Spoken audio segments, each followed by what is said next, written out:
90% पेक्षा जास्त आपला मराठी ऑडियन्स जो मला बघत आहे तुम्ही लोक आय थिंक सो जॉब करत आहेत, राईट? मी पण एके काळामध्ये मेनली 2011 ते 2016 ऍक्च्युली जानेवारीमध्ये मी जॉब सोडला. पण या काळामध्ये मी जॉब करत असताना माझी शेअर मार्केटची स्विंग ट्रेडिंग कशी करायचो त्याची एक्झॅक्ट स्ट्रॅटेजी मी तुमच्या समोर मांडणार आहे. हालाकी त्याच्यामध्ये आणि आताच्या स्ट्रॅटेजीमध्ये तसं काही एवढा अजून काही फरक राहिला नाहीये, ऑलराईट. पण ही जरी स्ट्रॅटेजी तुम्ही नीट वापरली, मला वाटतं तुम्हाला जॉबवरती पण फोकस करता येईल आणि तुमच्या स्विंग ट्रेडिंगच्या ऍक्टिव्हिटीवर पण फोकस करता येईल. एनिवेज मित्रांनो, व्हिडिओमधली इन्फॉर्मेशन जर मला कुठेही आवडत असेल तर लाईक जरूर करा आणि जास्तीत जास्त मराठी माणसांपर्यंत आपला हा व्हिडिओ शेअर करण्यास माझी मदत करा. माझं इंट्रोडक्शन करून घेतो. जय हिंद, जय महाराष्ट्र. मित्रांनो, मी आहे महेश पाटील, शेअर मार्केटमधला एक ट्रेडर आणि इन्व्हेस्टर. जर तुम्हाला शेअर मार्केट माझ्याकडे शिकायचं असेल ते पण टोटली फ्रीमध्ये, व्हिडिओच्या डिस्क्रिप्शनमध्ये हे लिंक दिलेलं आहे. या लिंकमध्ये क्लिक करून तुमचं नाव, मोबाईल नंबर, ईमेल ॲड्रेस तिन्ही गोष्टी माझ्या व्हॉट्सअप नंबर पाठवा. 24 तासाच्या वेळात तुम्ही रिप्लाय करतील. ऑफर काय दिली ती पण नीट वाचून घ्या, नंतर या लिंकवरती क्लिक करून जॉईन करा. माझ्या या बॅचेस दर 15 सुरू होतात. ॲडिशनली जर तुम्हाला म्युच्युअल फंडमध्ये इन्व्हेस्टिंग करायचं असेल, माझं क्लायंट जर बनायचं असेल, तर लिंक इकडे ही डिस्क्रिप्शनमध्ये इथे म्युच्युअल फंडची दिलेली आहे. इकडे क्लिक केल्यावरती माझ्या व्हॉट्सअप टीमला जस्ट हा मेसेज करा. माझी टीम स्वतःहून तुम्हाला 24 तास रिप्लाय करा आणि सांगेल की कसं तुम्ही माझी क्लायंट बनून माझी येणारी 20 एप्रिलची जी मीटिंग आहे त्याला तुम्ही कशी जॉईन करू शकता, जी ऑनलाईन होणार आहे. तर चला व्हिडिओची आपण सुरुवात करूया. सो मित्रांनो, जस्ट आपले बेसिक आराखडा मी काढतो की नॉर्मली आपला सगळ्यांचा जॉब 9 ते 6 अप्रॉक्सिमेट टाइम्स होतो. 9 ते 6 सरासरी सगळ्यांचा हा जॉब टायमिंग असतो. आता 9 ते 6 भले जॉब टायमिंग असेल तरी पण आपण 7 ते 9 आपण ट्रॅव्हलमध्ये घालवतो आणि परत इकडे 6 ते 8 हा आपला ट्रॅव्हल टाइम असतो. तसं बघायला गेलं, इन अदर वर्ड्स, इकडचे 9 तास, इकडचे 2 तास, ओके, आणि इकडचे 2 तास, जवळजवळ आपण एक 13 तास दिवसातले आपण घराच्या बाहेर असतो. ऑलराईट, 13 तास आपण घराच्या बाहेर असतो. आता ह्याच्यामध्ये मला तर माझी कंपनीची गाडी पिकअप करायला यायची आणि माझा ऑफिस टाइम पण काहीतरी 10:30 पासून 7:30चा असायचा, अरे 8:30चा असायचा, सॉरी 8:30चा असायचा. सो त्यामुळे मला थोडीशी सोय होती. पण बरेचसे लोक मे बी बस नंतर ट्रेन नंतर परत बस असं काहीतरी गोष्टी करत असतात. तर ट्रॅव्हल टाइम मध्ये मी काय करायचो माहिती सकाळचा, आपल्याकडे सगळ्यांकडे मोबाईल होते, तेव्हाही मोबाईल सगळ्यांकडे होते. सो मोबाईलवरती सकाळी सकाळी न्यूज चॅनल तरी बघणं गरजेचं आहे या 7 ते 9च्या टायमामध्ये. ओके, तसे तुम्ही कुठलेही चॅनल बघू शकता, पण झी बिझनेस पर्सनली मी बघतो. ऑलराईट, त्याच्यामध्ये सकाळी जर तुम्ही 7 ते 8च्या दरम्यान जर तुम्ही तो चॅनल बघितला तर बरेचशा न्यूज दिवसभरामधल्या ज्या महत्वाच्या मार्केटमधल्या ज्या घडामोडी होणार आहे हे तुम्हाला त्या चॅनलवरती बघायला मिळतील. ओके, स्टॉक्स पासून स्टॉकचं रेकमेंडेशन 7 ते 7:30 मध्ये सांगतात आणि 7:30 पासून ते 8 पर्यंत काही न्यूज सांगतात. सो पूर्ण मार्केटचा रॅप तुम्हाला पहिल्या तासामध्ये मिळतो. जेव्हा तुम्ही ट्रॅव्हलिंग मध्ये असाल आणि इव्हन जर तुम्ही तुमचा युट्यूब लावलाय आणि कानामध्ये हेडफोन लावले, भले ट्रेनमध्ये गर्दी असेल, बसमध्ये गर्दी असेल, तरी पण ऍटलीस्ट तो काय व्यक्ती बोलतोय हे ऐकून तुम्हाला मार्केटच्या सगळ्या लेटेस्ट अपडेट्स मिळणार. याच्या व्यतिरिक्त आपलं टेलिग्राम चॅनल जर जॉईन केलं, टेलिग्राम चॅनलमध्ये पण न्यूज आणि न्यूज रिलेटेड अपडेट्स पण आपण टाकत असतो, तिकडेही तुम्हाला इन्फॉर्मेशन मिळत राहील. कारण कसं आहे की मार्केटमध्ये रेग्युलरली काय चाललंय, ओके, चायना काय करते, ट्रम्प तात्या काय करतात, किंवा इतर ज्या पण गोष्टी जागतिक चालू आहेत, आरबीआय पॉलिसी कधी आहे, काय, हे सगळ्या गोष्टी तुम्हाला या 7 ते 8 मध्ये समजेल. सो न्यूज बघणं पहिलं गरजेचं आहे 7 ते 8 मध्ये. पेपर नाही वाचला तर चालेल, पेपर वाचला तरी काही प्रॉब्लेम नाही. ओके, आता ड्युरिंग ऑफिस आवर्स मी तर म्हणेन तसं काही ट्रेडिंगकडे बघायची गरज पण नाहीये. जर तुम्ही प्रॉपरली प्लॅनिंग केलेली असेल, आदल्या दिवशी ती कधी परत ट्रॅव्हल टाइम मध्ये ती प्लॅनिंग करता येणार नाही. तुम्हाला घरी येऊन मी काय करायचो, रात्री 10 वाजता ते 1-11 वाजेपर्यंत रात्रीचं मी घरी बसून मी अभ्यास करायचो. ओके, सगळे चार्ट स्कॅन करायचो, जे काय करायचं त्या टाइमामध्ये मी करायचो.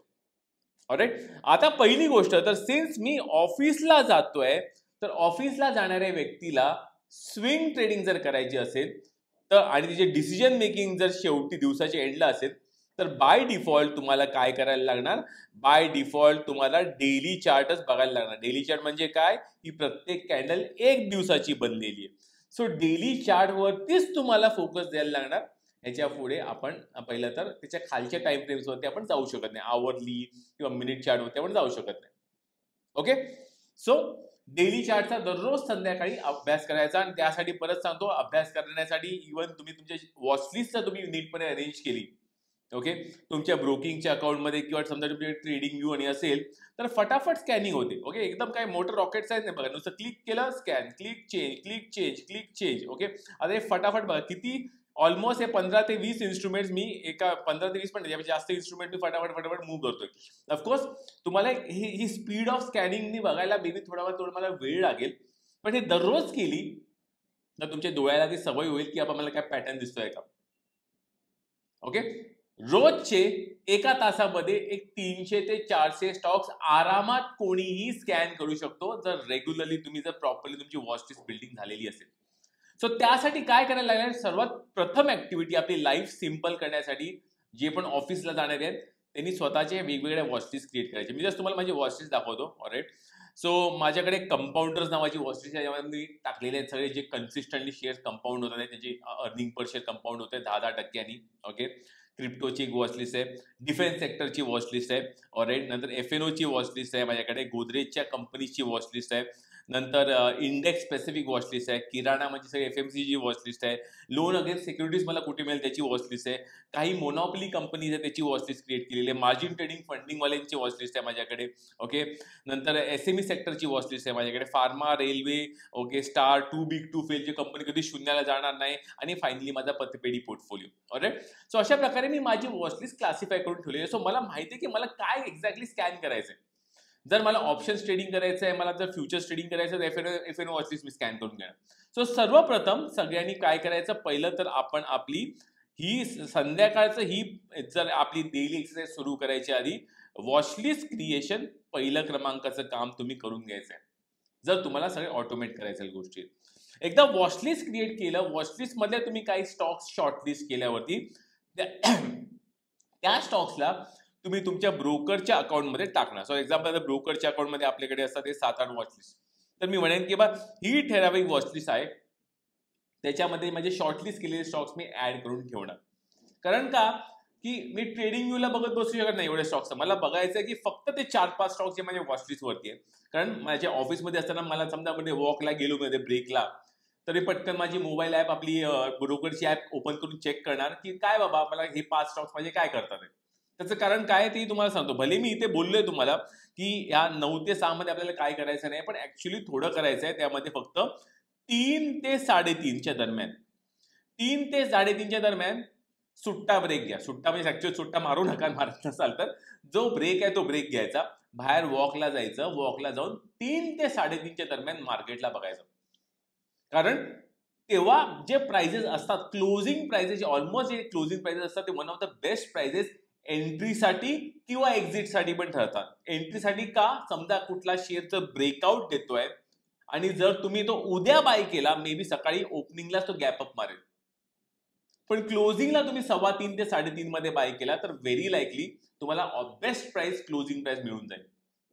सिमिलरली माझ्या करिअरच्या जेवढा पण माझा आपण 20 वर्षाच्या शेअर मार्केटचं करिअर झालंय, जेवढ्यांदा पण मी सकाळी जर कुठला शेअर सेल केलेला आहे ना, तो मार्केट क्लोज होईपर्यंत ऍक्च्युअली हायरच क्लोज झालेला आहे. सो सेलिंग पण करायची आहे ना, ती आपण 3 ते 3:30 मध्येच प्लॅन करायची.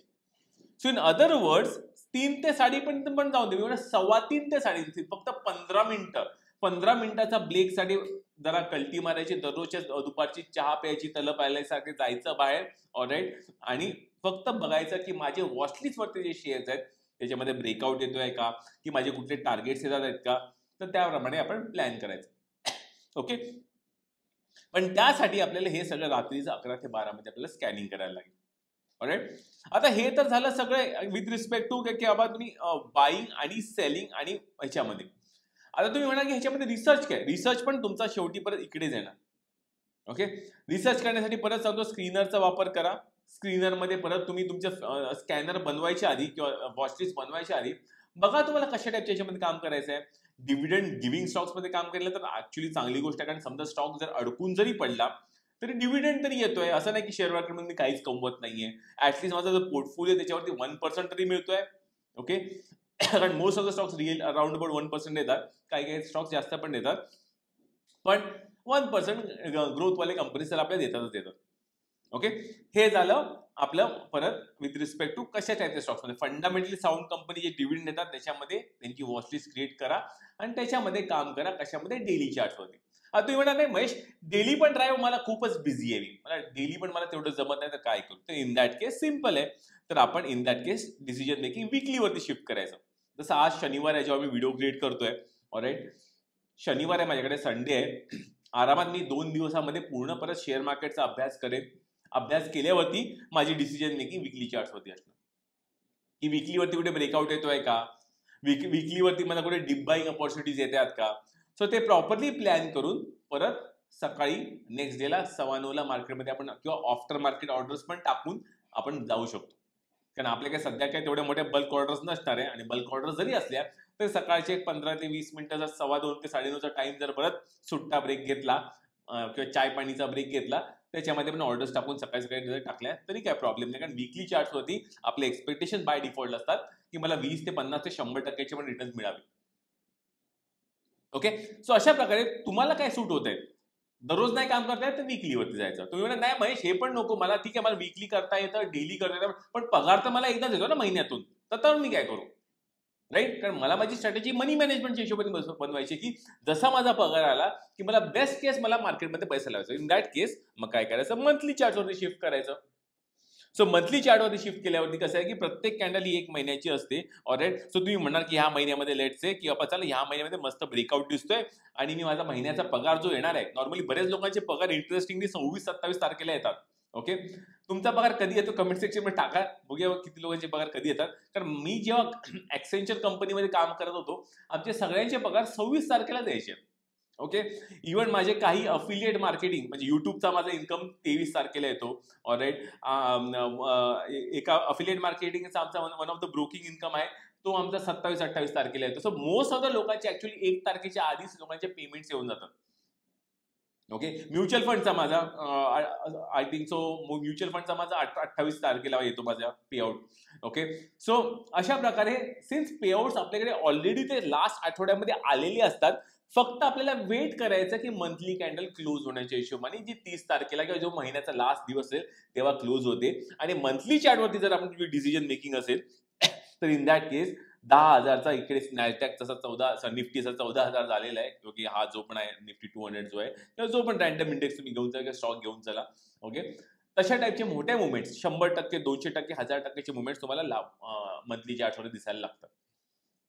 सो तुम्हाला डिसाईड करायचंय आणि हे खूप इझी आहे खरं सांगतो मित्रांनो. फक्त तुम्हाला अंमलबजावणी करणं गरजेचं आहे. दररोज ट्रेडिंगची किक येण्याची गरज नाहीये आणि ट्रेडिंगची किक जरी यायची असेल तर काही ठराविक जस्ट सरळ ऑफिसला दांडी मारून घरी बसायचं. मी तर एक्सेंचर मध्ये असताना जेव्हा महत्वाचे डिसिजन, आता मी माझी युट्यूबच्या कमेंट्स मध्ये व्हिडिओमध्ये पण टाकत असतो ना बरेचदा, उद्या ऑफिसला दांडी मारली तरी चालेल. मी लिटरली दांडी मारायचो जेव्हा मला वाटायचं की आज महत्वाचं मार्केटचा इव्हेंट आहे आणि मला 1 दिवस ऑफिसची सुट्टी, कारण आम्हाला 1.5 दिवसाची दर महिन्याला सुट्टी ऍडिशनल आम्हाला मिळत राहायची.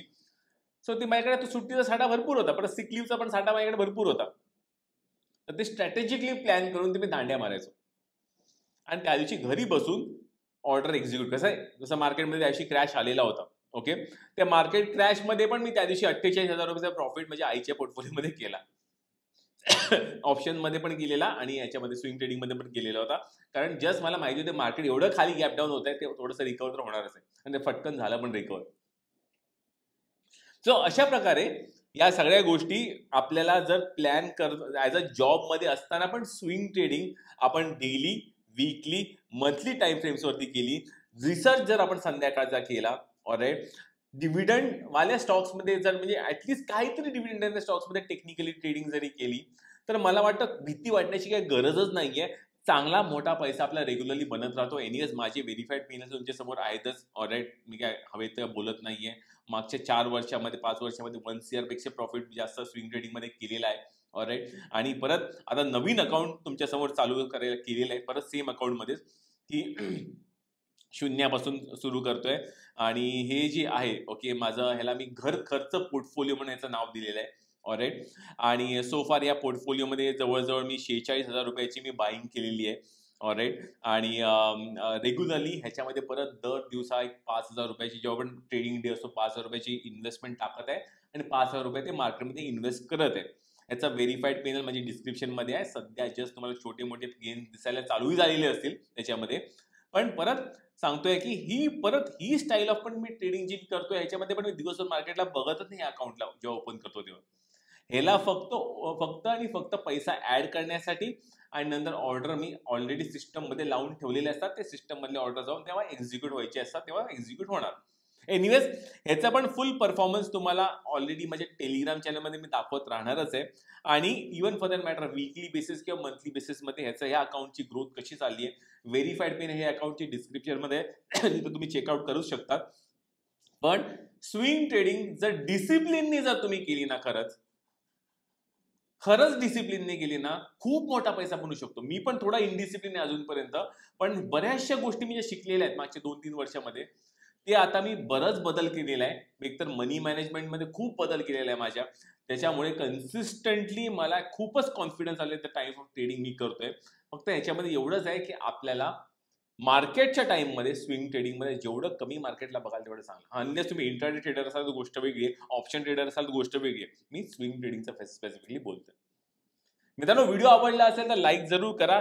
जे पण मी तुम्हाला शिकवतोय प्रॅक्टिकली शिकवतोय, माझ्या एक्सपिरियन्सेसमधनं, माझ्या लॉसेसमधनं, माझ्या प्रॉफिट्समधनं शिकवतोय. या सगळ्या गोष्टी मला शिकायच्या असेल तर डेफिनेटली वेबिनार नक्की जॉईन करून घ्या.